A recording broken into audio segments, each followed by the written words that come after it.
piwe zhira. Ini ndoitwa Joke Mabaya. Tabva kuNyaradzo. Tanga tatumwa nabosi. Bosi vakaona zvamunoita zviri kufadza vanhu. Vana vevhu vari kufara nemabasa muri kuita. Saka bosi akazoti piwe zhira.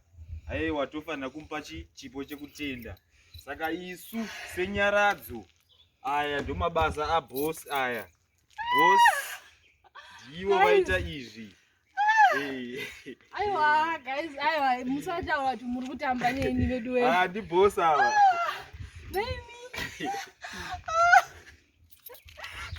Ichatongotengwa inyowani iyo iyi.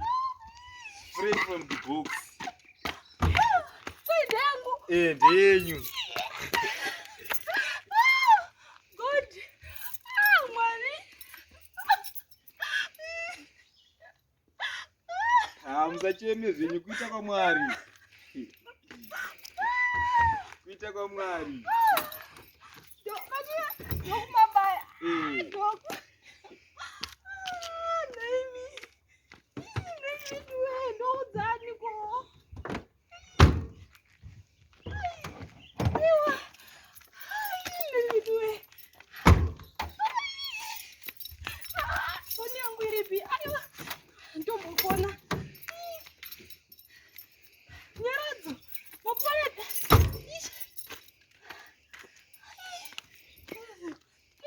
Telefoni yangu nitumbo phone.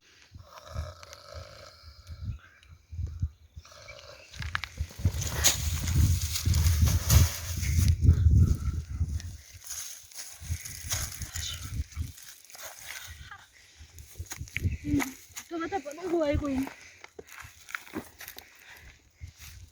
Tata pano gua ya, ande kumbu.